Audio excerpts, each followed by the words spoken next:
Students, I am Adil and welcome to my YouTube channel. आज हम start करते हैं एक्सरसाइज 1.1। इसका फर्स्ट क्वेश्चन है आपके पास, find order of the following matrices. आपको ये मैट्रिसेस दी हुई हैं, आपने इनका ऑर्डर फाइंड करना है। ऑर्डर किस तरह फाइंड करते हैं किसी भी मैट्रिक्स का? किसी भी मैट्रिक्स का ऑर्डर फाइंड करना हो तो आप क्या करें, उसके अंदर जितने भी रोज़ हैं उनको काउंट कर लें और उसके अंदर जितने भी कॉलम्स हैं उनको आप काउंट कर लें। ऑर्डर का मतलब होता है रो बाय कॉलम। पहले आप रोज़ को काउंट करें, फिर आप कॉलम्स को काउंट करें और आप उनको किस फॉर्म में लिख दें,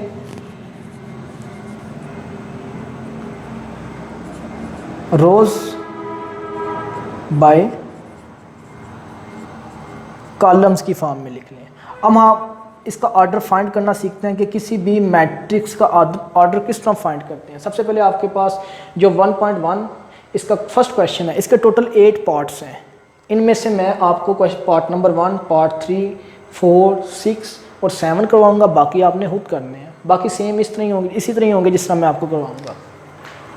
अब आपके पास फर्स्ट मैट्रिक्स है सॉल्यूशन। आपने इसका ऑर्डर फाइंड करना है तो आप लिखें ऑर्डर ऑफ ए। अब इसका ऑर्डर फाइंड करने के लिए सबसे पहले आप इसके अंदर रोज़ को काउंट कर लें। अब इसके अंदर कितनी रोज़ हैं? First row R1, second row R2। अब कितनी रोज़ हैं? 2 रोज़ हैं। आप लिख दें 2 बाय कॉलम्स। चेक करें इसके अंदर कॉलम्स की तादाद कितनी है। First column C1, second column C2, first column, second column, columns कितने हैं? 2। तो order of A is equal to row by column, 2 by 2। Next आपको जो मैट्रिक्स दी है इसका ऑर्डर फाइंड करते हैं। Order of C, capital C. अब इसमें देखें ऑर्डर फाइंड करना है। सबसे पहले आप इसके अंदर देखें रोज़ कितनी है। फर्स्ट रो एक ही रो है तो R1। कॉलम्स कितने हैं? एक first column C1, second column C2। अब इसके अंदर रोज़ कितनी है? 1 बाय कॉलम कितने हैं इसके अंदर? 2 है तो आप यहाँ पे 2 लिख दें। तो order of C is equal to 1 by 2, row by column. Order of D solution, order of D. अब ऑर्डर ऑफ डी कैसे फाइंड करना है? सबसे पहले आप देखें इसके अंदर रोज़ कितनी है। First row R1, second row R2, third row R3। आप लिख दें 3 बाय, कितनी रोज़ थी? 3 रोज़ थी। आप लिख दें रो बाय, रो का मतलब कितनी रोज़ हैं? 3, तो 3 लिख दें। अब कॉलम चेक करें, इसमें एक ही कॉलम है क्योंकि सारी एंट्रीज एक ही वर्टिकल लाइन में आ रही हैं, तो एक ही कॉलम है। इसका मतलब है रो बाय कॉलम, 3 बाय 1। अब इस मैट्रिक्स का ऑर्डर फाइंड करते हैं। Solution, order of capital F matrix. अब इसके अंदर देखें रोज़ कितनी है, कॉलम्स कितने हैं? एक ही रो है 1 बाय, कॉलम कितने हैं इसके अंदर? एक ही कॉलम है 1 बाय 1। अब इसके अंदर देखें आप, एक ही एंट्री है। जिस मैट्रिक्स के अंदर सिर्फ एक एंट्री हो, एक एलिमेंट हो, तो उसका ऑर्डर होता है 1 बाय 1। अब इसको देखो, सॉल्यूशन G है तो ऑर्डर ऑफ कैपिटल G। ये नाम आपने कैपिटल देने होते हैं मैट्रिक्स को। तो order of G is equal, rows कितनी है? First row R1, second row R2, third row R3। अब इसके अंदर देखें कॉलम्स की तादाद कितनी है। First column C1, second column C2, third column C3। अब रोज़ कितनी है? 3, तो 3 बाय कॉलम्स कितने हैं? 3 बाय 3। या वैसे लिख लिया करो साथ, अगर नहीं भी लिखते तब भी ठीक है।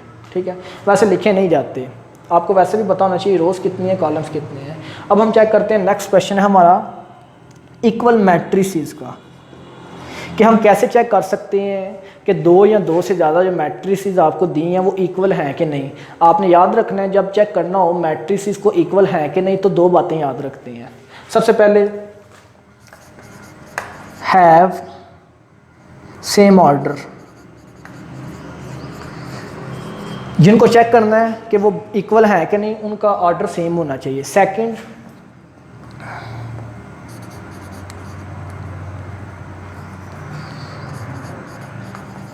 corresponding entries are equal। जब 2 या 2 से ज़्यादा मैट्रिसेस को चेक करना हो वो इक्वल है कि नहीं, तो 2 बातें याद रखते हैं। सबसे पहले उनका ऑर्डर सेम होना चाहिए। सेकंड, उनकी जो करस्पॉन्डिंग एंट्रीज हैं वो इक्वल होनी चाहिए। हम 2 मैट्रिक्स ले लेते हैं, 3, -2, 0, 1। अब ये एक मैट्रिक्स है, दूसरी मैट्रिक्स B ले लो, अब चेक करो ये इक्वल मैट्रिक्स, ये दोनों इक्वल हैं कि नहीं। हम सबसे पहले इनका ऑर्डर चेक करते हैं। मैट्रिक्स ए का ऑर्डर कितना है, 2 रो 2 कॉलम, इसका ऑर्डर कितना है 2/2। तो मैट्रिक्स बी का ऑर्डर कितना है, 2 रोज 2 कॉलम, इसका भी 2/2, इसका भी 2/2। इसका मतलब है इन दोनों का ऑर्डर सेम है। अब चेक करते हैं क्या इनकी क्रॉसपॉन्डिंग एंट्रीज सेम है, इक्वल है। अब मैट्रिक्स ए में फर्स्ट टर्म, इसकी फर्स्ट एंट्री और इसकी फर्स्ट टर्म, ये फर्स्ट रो की फर्स्ट एंट्री और इसकी फर्स्ट रो की फर्स्ट एंट्री, ये दोनों आपस में क्रॉसपॉन्डिंग है। क्रॉसपॉन्डिंग है इसका मतलब है भी दोनों इक्वल हैं। अब इसकी फर्स्ट रो की सेकंड एंट्री और इसकी फर्स्ट रो की सेकंड एंट्री चेक करो, ये दोनों आपस में क्रॉसपॉन्डिंग होती हैं। क्रॉसपॉन्डिंग का मतलब ये आपस में तल्लुक रखती हैं। अब ये दोनों हैं भी क्रॉसपॉन्डिंग, हैं भी इक्वल। थर्ड एंट्री और इसकी थर्ड एंट्री इक्वल भी हैं और क्रॉसपॉन्डिंग भी हैं, ये भी दोनों आपस में क्रॉसपॉन्डिंग और इक्वल है। इसका मतलब है इन दोनों का ऑर्डर भी सेम है और इनकी जो क्रॉसपॉन्डिंग एंट्रीज थी वो भी सेम है। तो हम कह सकते हैं matrix A is equal to matrix B. जब मैट्रिक्स को चेक करना हो इक्वल है कि नहीं तो क्या चेक करते हैं, उनका ऑर्डर चेक करते हैं, सेम होना चाहिए, उनकी जो क्रॉसपॉन्डिंग एंट्रीज हैं इक्वल होनी चाहिए। अगर ये दोनों बातें कंप्लीट हैं तो वो दोनों मैट्रिक्स या दो या जितने भी आप चेक करना चाहते हो इक्वल है आपस में। अब 1.1 का लास्ट क्वेश्चन हम चेक करते हैं। इसमें क्या करना है, find values of A B C and D which satisfy the matrix equation. अब कहते हैं मैंने आपको एक क्वेश्चन दिया, ए बी सी डी इसको सेटिस्फाई कर रही हैं, तो आपने ए बी सी डी जो अननोन वैल्यूज़ हैं वो फाइंड करनी है। आपने हमेशा याद रखना है इन जैसे जो भी क्वेश्चन दिए जाते हैं जिसमें इक्वल के लेफ्ट साइड पे भी एक मैट्रिक्स होती है और राइट साइड पे भी सिर्फ एक मैट्रिक्स होती है, जस्ट वन, लेफ्ट पे भी वन, राइट पे भी वन, एक ही मैट्रिक्स हो, तो उनमें अननोन वैल्यूज़ फाइंड करनी हो तो हम क्या करते हैं, उनकी जो करस्पॉन्डिंग एंट्रीज हैं उनको कंपेयर कर लेते हैं। आप लिखें कंपेयर करस्पॉन्डिंग एंट्रीज।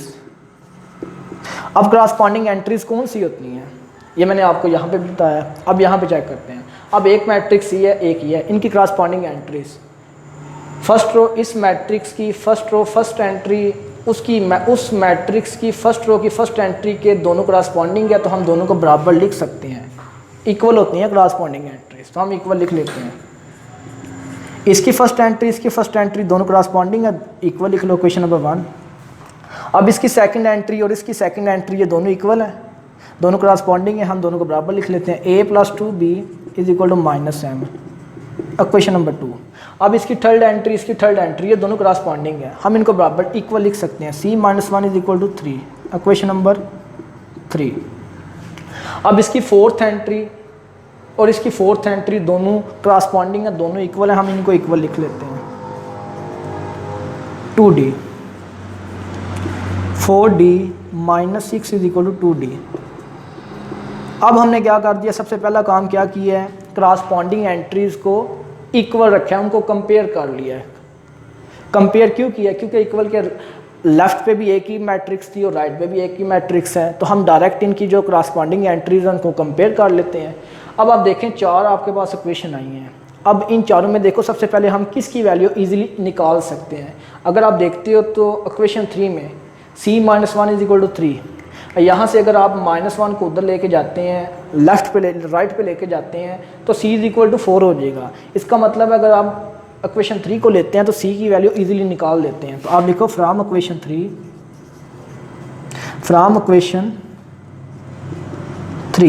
अब इक्वेशन 3 को ले लो, 3 c फाइंड करना है, -1 हो जाएगा +1 हो जाएगा।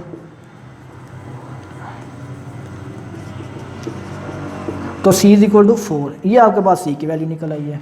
अब c की वैल्यू आपने निकाल ली है, a b और d की वैल्यू अभी आपने निकालनी है। अब आप देखो c की वैल्यू तो आपने निकाल ली है, अब आप किसकी वैल्यू इजीली फाइंड कर सकते हो। अगर आप c की वैल्यू को फर्स्ट इसकी इक्वेशन में पुट करते हो, c इज इक्वल टू 4 को यहाँ पे पुट करते हो, +4 जाकर -4, तो a की वैल्यू आप इजीली निकाल सकते हो। तो आप लिखो put c is equal to 4, c की वैल्यू जो 4 निकाली आपने उसको लो, put c is equal to 4 in equation 1 और उसको 1 में पुट कर दो। हम 1 पहले लिख लेते हैं, c + a plus c is equal to 0। अब जहाँ पे सी है वहाँ पे उसकी वैल्यू पुट कर दो, तो ए प्लस सी की जगह 4 इज इक्वल टू 0 उसकी वैल्यू पुट कर दो, तो ए इज इक्वल टू +4 हो जाएगा -4 हो जाएगा। फर्स्ट आपने क्वेश्चन 3 को लिया, सी की वैल्यू निकाली, सी की वैल्यू निकालने के बाद उस सी की वैल्यू को क्वेश्चन 1 में पुट किया और ए की वैल्यू निकाल ली। अब हमारे पास बी और डी की जो वैल्यू अभी भी बाकी है। अब सबसे पहले देखो बी निकाल सकते हो आप इजीली या डी निकाल सकते हो। अगर आप देखते हो क्वेश्चन 4 में सिर्फ डी दिया हुआ है, सेम टर्म्स हैं, तो आप यहाँ से डी की वैल्यू इजीली निकाल सकते हो। आप लिखो यहाँ पे फ्रॉम क्वेश्चन 4। अब क्वेश्चन 4 को ले लो, 4D -6 is equal to 2D।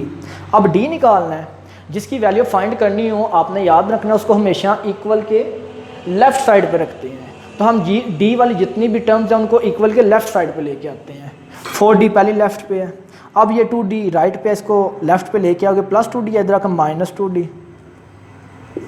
इस कांस्टेंट को आप उस साइड पे ले जाओ, -6 हो जाएगा +6 हो जाएगा। अब फर्स्ट स्टेप में आपने क्या किया, सबसे पहले डी वाली वैल्यूज़ को एक साइड पे ले आए हैं। अब डी फाइंड कर लो, 4D -2 एक जैसी टर्म्स हैं तो सॉल्व हो सकती हैं, इनको सॉल्व किया तो 2D is equal to 6। D find करना है, डी के साथ 2 मल्टीप्लाई हो रहा है तो जब ये राइट साइड पे जाएगा तो ये डिवाइड हो जाएगा, तो D इज इक्वल टू 3। आप इन दोनों को डिवाइड करते हो तो आंसर 3। अब आपने C भी निकाल लिया, A भी निकाल लिया, D। अब हमारे पास B अभी बाकी है जो हमने फाइंड करनी है। अब B कैसे फाइंड करेंगे, अगर आप देखो A की जो वैल्यू आपने -4 निकाल लिया है, आप उसको क्वेश्चन नंबर 2 में यहाँ पे पुट करते हो तो यहाँ से पूरी इक्वेशन में सिर्फ B बाकी रह जाएगा जिसकी वैल्यू नहीं होगी, तो यहाँ से हम B की वैल्यू इजीली निकाल सकते हैं। तो आप लिखो put A is equal to -4 in equation 2 into put A is equal to -4 in 2। आप A की वैल्यू -4 को लो, इक्वेशन 2 में पुट कर दो। पहले इक्वेशन 2 को लिख लो, A + 2B is equal to -7। अब जहाँ पे A है वहाँ पे उसकी वैल्यू पुट कर दो, तो हम पुट कर देते हैं -4 + 2B इज इक्वल टू -7। अब इसको सॉल्व कर लो, आपने B फाइंड करना है, B फाइंड करना है। B के साथ ये -4 कांस्टेंट एक्स्ट्रा है, इसको आप राइट साइड पे ले जाओ। 2B वैसे का वैसे ही +2B। अब ये -4 जब उधर जाएगा तो +4, वहाँ पे जो वैल्यू लिखी होगी वो सबसे पहले जो उधर लिखी होती है उसको सबसे पहले लिखते हैं। -7 वैसे का वैसे ही, -4 या +4। अब 2B इज इक्वल टू, इन दोनों को सॉल्व करो, दोनों कांस्टेंट हैं तो -3। आपने B फाइंड करना है तो 2 मल्टीप्लाई हो रहा है, जब राइट साइड पे जाएगा तो डिवाइड हो जाएगा। अब ये देखें आप ऊपर नीचे ये सॉल्व नहीं हो सकते, ये भी एक प्राइम नंबर है, ये भी एक प्राइम नंबर है, तो ये दोनों आपस में सॉल्व नहीं हो सकते, तो हम डिवाइड नहीं हो सकते, तो हम इसको वैसे ही रहने देते हैं। ये आपने B की वैल्यू निकाली, A की वैल्यू भी आपने निकाल ली, B और C और D की वैल्यू भी निकाल ली।